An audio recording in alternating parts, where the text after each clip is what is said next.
हाँ तो बच्चों देखिए, अब हम लोग क्वेश्चन नंबर 51 देखते हैं। ठीक है, क्वेश्चन नंबर 51 में अगर आप देखिए तो एक साइक्लिक कंपाउंड है जिसमें Cl भी दिया हुआ है और OH भी दिया हुआ है। ठीक है, और आपको पता है कि Cl और OH के रिस्पेक्ट में, मतलब Cl और OH में Cl एक अच्छा लिविंग ग्रुप है। क्यों? अगर यहाँ पर प्रोटोनेशन होगा तो प्रोटोनेशन के बाद जब OH2 बनेगा, बोले तो H2O बनेगा, तभी आप जानते हो कि अल्कोहल करने का मतलब है जो है डिहाइड्रेशन हो पाता है इसमें, तभी ये यहाँ से लीव करेगा। जबकि ऐसा कुछ भी यहाँ पर नहीं दिया हुआ है, एसिडिक मीडियम नहीं दिया हुआ है, तो एक प्रकार से हाइड्रोक्सी ग्रुप और Cl आयन में, दोनों में अगर लिविंग ग्रुप की बात की जाए तो लिविंग टेंडेंसी किसकी होगी? Cl माइनस की ज़्यादा अच्छी होगी। ठीक है, ओके। अब देखिए यहाँ पर दिया हुआ है अल्कोहलिक KOH। आपको पता है कि अल्कोहलिक KOH जो है ये अल्कोऑक्साइड आयन बनाता है और ये स्ट्रॉन्ग बेस होने के कारण जो है ये E2 एलिमिनेशन करता है। ठीक है, तो जैसे E2 एलिमिनेशन होगा तो आपको पता है कि क्लोरीन यहाँ पर है, ठीक है, प्लेन के ऊपर है, और यहाँ पर एंटी एलिमिनेशन होना है। तो एंटी एलिमिनेशन होने के लिए जहाँ पर क्लोरीन लगा हुआ है ये अल्फा पोजीशन और इधर बीटा पोजीशन। ठीक है बच्चों, तो कहने का मतलब यह है कि अगर हम यहाँ पर एलिमिनेशन करें तो एलिमिनेशन करने के बाद जो है अल्फा बीटा एलिमिनेशन होगा। अल्फा बीटा एलिमिनेशन होगा तो क्लोरीन यहाँ से जाएगा और बीटा यहाँ से जाएगा। ठीक है, बीटा हाइड्रोजन यहाँ से जाएगा। तो फाइनली जो है आपको प्रोडक्ट के रूप में कुछ इस तरह का हिसाब किताब देखने को मिलेगा। ठीक है, और यहाँ पर आ जाएगा OH। ठीक, और आपको पता है कि अगर हम इसका टोटोमराइजेशन करें, ठीक है, क्योंकि मीडियम तो बेसिक मीडियम है ही, और आपको पता है कि बेसिक मीडियम में इसका टोटोमराइजेशन आसानी से हो जाएगा, तो फाइनली जो है ये कन्वर्ट हो जाएगा कुछ इस प्रकार के फॉर्म में। ठीक है बच्चों, C डबल बॉन्ड O, और उस हिसाब से देखिए तो इसका आंसर क्या हो जाएगा? C हो जाएगा। ठीक,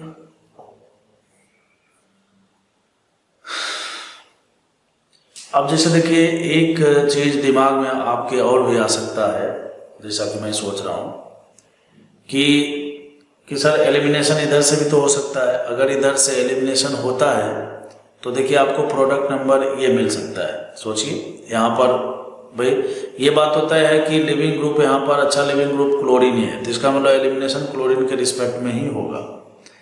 तो उस हिसाब से अगर इधर वाले बीटा के साथ एलिमिनेशन होता है इसका, तो ये वाला प्रोडक्ट मिलता है।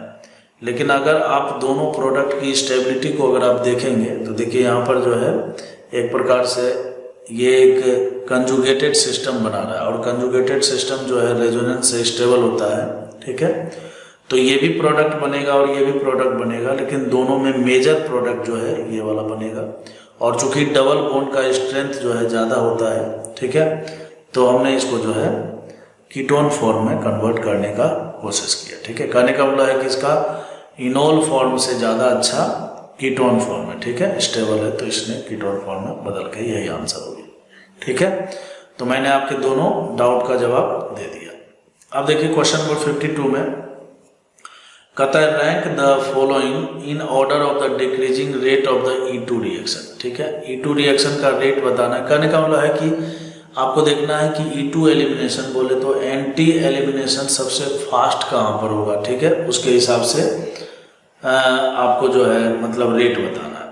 तो अगर आप गौर से देखिए यहाँ पर, जैसे ऑप्शन नंबर बी की ही बात सबसे पहले हम लोग कर लेते हैं। हर हमेशा जब भी E1 एलिमिनेशन कराना हो या E2 एलिमिनेशन कराना हो तो सबसे पहला नंबर आप लिविंग ग्रुप को आइडेंटिफाई कीजिए। तो जैसा कि हम लिविंग ग्रुप देख रहे हैं ये ब्रोमीन है, और ब्रोमीन जो है प्लेन के नीचे है, और हमें पता है कि E2 एलिमिनेशन में एंटी एलिमिनेशन होता है। तो इसका मतलब यह है कि हमें हाइड्रोजन जो है प्लेन के ऊपर में चाहिए, वो भी बीटा पोजीशन पर। तो देखिए ये अल्फा पोजीशन है और ये बीटा है और ये बीटा है। अगर आप गौर से देखिए तो बीटा पोजीशन में प्लेन से ऊपर, बीटा पोजीशन में प्लेन से ऊपर जो है कहीं पर भी हाइड्रोजन मौजूद नहीं है। क्यों? क्योंकि वेज पर देखिए यहाँ पर मिथाइल को फिक्स किया हुआ है। तो वेज पर मिथाइल को फिक्स किया, इसका मतलब 100% हाइड्रोजन गया नीचे। ठीक है, और यहाँ पर भी देखिए हाइड्रोजन गया नीचे। और आपको पता है कि एंटी एलिमिनेशन के लिए बीटा पोजीशन पर जो है बोले तो ब्रोमीन और हाइड्रोजन का एक दूसरे के अपोजिट होना बहुत जरूरी है, ठीक है। तो यहाँ पर नहीं हो पाएगा। तो उस हिसाब से अगर गौर से सोचिए तो यहाँ पर ऑप्शन नंबर बी में तो एलिमिनेशन हो ही नहीं रहा है, तो इसका मतलब क्या हो गया, रेट ऑफ एलिमिनेशन इसका सबसे कम होने वाला है। भाई जब एलिमिनेशन हो ही नहीं रहा है तो इसका मतलब रेट के बारे में क्या बोलेंगे, रेट इसका सबसे कम है, ठीक है। चलिए इसके बारे में बात करते हैं। यहाँ पर देखिए ब्रोमीन जो है ब्रोमीन प्लेन के ऊपर है, ब्रोमीन प्लेन के ऊपर है, ठीक है, और ये अल्फा पोजीशन पर है, तो इसका मतलब बीटा पोजीशन ये होगा और बीटा पोजीशन ये होगा, ठीक है। यहाँ भी हाइड्रोजन है। अब अगर आप गौर से देखिए यहाँ पर, तो ब्रोमीन जब प्लेन के ऊपर है तो इस वाले बीटा पोजीशन पर देखिए हाइड्रोजन है ना नीचे, और यहाँ पर भी हाइड्रोजन, यहाँ तो हाइड्रोजन दो हाइड्रोजन, हाइड्रोजन की कोई कमी नहीं है। कुल मिलाकर बात यह है कि एलिमिनेशन आपको इधर से भी मिलेगा और एलिमिनेशन आपको इधर से भी मिलेगा। चलिए इसमें ढूंढते हैं। इसमें देखिए ब्रोमीन जो है प्लेन के नीचे, ये अल्फा पोजीशन हो गया, ये बीटा है और ये बीटा है, ठीक है। तो इधर वाले में देखिए चूंकि ब्रोमीन जो है प्लेन के नीचे है तो इसका मतलब बीटा पोजीशन पर अल्फा कहाँ होना चाहिए, ऊपर होना चाहिए। तो यहाँ पर देखिए अल्फा जो है ना नीचे दिया हुआ है, इसका मतलब इधर से तो एलिमिनेशन नहीं हो पाएगा, इस वाले एरिया में नहीं हो पाएगा, एलिमिनेशन केवल आपको यहाँ पर मिलेगा। तो अगर आप तीनों में देखिए तो बी में कोई एलिमिनेशन ही नहीं हो रहा है, यहाँ पर दो जगह एलिमिनेशन के पॉसिबिलिटी है। तो चूंकि दो जगह पॉसिबिलिटी है तो रेट भी ज़्यादा होगा, ठीक है, और यहाँ पर एक ही जगह पॉसिबिलिटी है, तो उस हिसाब से अगर रेट की बात करेंगे हम लोग तो सी ए बी इसका ऑर्डर होगा। तो ऑप्शन नंबर बी इसका करेक्ट आंसर है, ठीक है।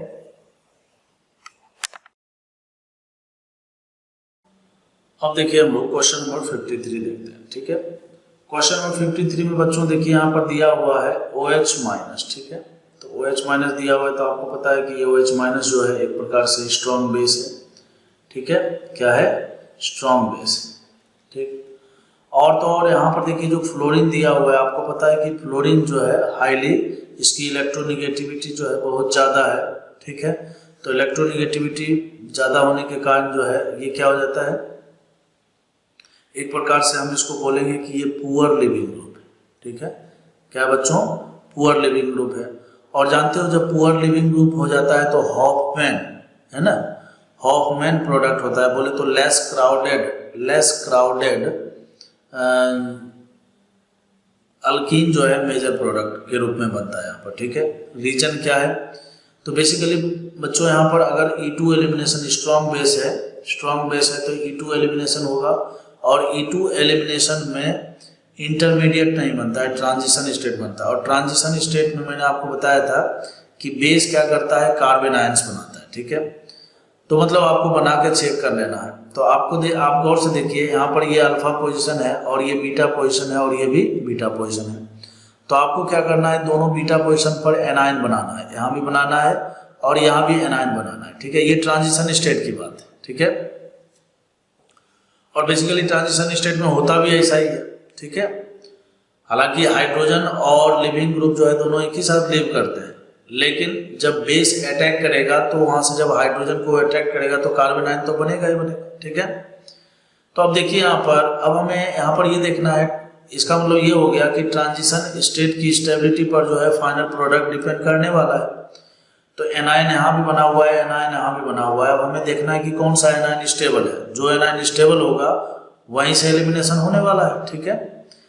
तो अगर आप गौर से देखिए ये वाला जो एनायन है, ठीक है, ये एनायन को देखिए यहाँ पर बेंजीन रिंग के साथ रेजोनेंस करने का मौका मिल रहा है, जबकि इस वाले एनायन को केवल इस वाले फ्लोरीन के द्वारा इंडक्टिव इफेक्ट मिल रहा है, माइनस आई इफेक्ट मिल रहा है, ठीक है। तो देखिए माइनस आई इफेक्ट तो इस एनायन को भी मिल रहा है और इस एनायन को भी मिल रहा है, इसके द्वारा मिलना ही है, ठीक है, क्योंकि बीटा पोजीशन पर एनायन बना हुआ है। लेकिन इस वाले एनायन को एक एक्स्ट्रा स्टेबिलिटी फैक्टर क्या है, इस बेंजीन रिंग के द्वारा रेजोनेंस। इसका मतलब हम बोल सकते हैं कि ट्रांजिशन स्टेट में जो ये एनायन है ये ज़्यादा स्टेबल है, और चूंकि ये एनायन ज़्यादा स्टेबल है तो इसका मतलब ये हो गया कि एलिमिनेशन इसी वाले एरिया से होना चाहिए। तो हमें क्या करना है, यहाँ से HF को रिमूव कर देना, और HF को रिमूव करेंगे तो option number B correct answer हो जाएगा, ठीक है।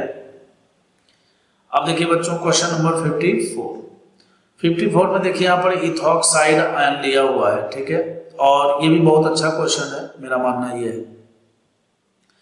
देखिए टेट्रा अल्काइल एमीन है और टेट्रा अल्काइल एमीन के केस में आपको पता होता है कि ये स्ट्रॉन्ग माइनस आई इफेक्ट लगाता है ना, इसका इंडक्टिव इफेक्ट जो है माइनस आई इफेक्ट बहुत ज़्यादा होता है। ठीक वैसे ही होता है जैसे फ्लोरीन के केस में होता है। ठीक है, फ्लोरीन क्या है, बहुत ज़्यादा इलेक्ट्रोनिगेटिव है, तो बहुत ज़्यादा इलेक्ट्रोनिगेटिव होने के कारण क्या होता है, ये बहुत ज़्यादा माइनस आई इफेक्ट लगाता है। ठीक है, यही कारण है कि आपको बताया गया होगा, आपने सीखा होगा कि टेट्रा अल्काइल एमीन के केस में जो है हॉफमैन ब्रोमोमाइड प्रोडक्ट बनता है। ठीक है, हॉफमैन ब्रोमोमाइड बोल दिए, बोले तो हॉफमैन अल्कीन जो है मेजर प्रोडक्ट बनता है। कारण क्या है यहाँ पर, कारण वही होता है जो अभी फ्लोरीन के केस में मैंने आपको पीछे समझाया था, फिर भी मैं एक बार बता देता हूँ। देखिए चूंकि यहाँ पर माइनस आई इफेक्ट लग रहा है, ठीक है, और यहाँ पर ये एक अच्छा लिविंग ग्रुप है, तो चूंकि ये अच्छा लिविंग ग्रुप है तो यहाँ पर जो है आपको सेट-जेफ मेजर होने वाला है। ठीक है, सेट-जेफ मेजर होने वाला है। सेट-जेफ का मतलब क्या होता है बच्चों, मोस्ट क्राउडेड अल्कीन। ठीक है, तो मोस्ट क्राउडेड अल्कीन, तो देखिए एक अल्कीन तो आपको इधर मिलेगा और एक अल्कीन इधर बीच वाला मिलेगा, तो बीच वाला अल्कीन जो है क्या हो जाएगा, ठीक है, मोस्ट क्राउडेड होगा, तो इस तरह का प्रोडक्ट आपको फर्स्ट में मिलेगा। सेकंड में क्या होगा, चूंकि ये टेट्रा अल्काइल एमीन है, ठीक है, टेट्रा अल्काइल एमीन है, तो वैसी स्थिति में हॉफमैन मेजर होता है। रीजन क्या होता है, तो ट्रांजिशन स्टेट की स्टेबिलिटी हम लोग इसमें देखते हैं। तो यहाँ पर देखिए ये क्या है, यहाँ भी एनायन बनाएगा, ये अल्फा पोजीशन, ये बीटा पोजीशन, तो ये इथॉक्साइड आयन जो बेस है ये क्या करेगा, बीटा पोजीशन से भी हाइड्रोजन को निकालेगा और इधर वाले बीटा पोजीशन से भी हाइड्रोजन को निकालेगा। तो अगर आप गौर से देखिए तो ये 1 डिग्री का एनायन बन रहा है और ये 2 डिग्री का एनायन बन रहा है, तो 1 डिग्री के एनायन और 2 डिग्री के एनायन में ज्यादा स्टेबल कौन सा है, 1 डिग्री का एनायन, कार्बन आयन जो है 1 डिग्री का एनायन जो है ज्यादा स्टेबल होता है। ठीक है, तो ऑब्वियस सी बात है आपको इधर से ही एलिमिनेशन कराना होगा, तो आप यहाँ से हाइड्रोजन और यहाँ से इस टेट्रा अल्काइल एमीन को यहाँ से हटा दीजिए। ठीक है, तो फाइनली जो है आपको क्या मिल जाएगा प्रोडक्ट के रूप में, इस तरह का प्रोडक्ट मिलेगा। ठीक है बच्चों, अगर हम इन दोनों को कंपेयर करें तो आप देखिए यहाँ पर जो है ये भी ब्यूटीन है और ये भी ब्यूटीन है, लेकिन ये ब्यूट 2 इन है और ये ब्यूट 1 इन है। ठीक है, तो कहने का हम लोग पेरेंट चेन से में केवल डबल बॉन्ड का स्थिति बदल गया है। ठीक है, तो वैसी स्थिति में ये हो गया पोजिशनल आइसोमर हो गया। ठीक है बच्चों।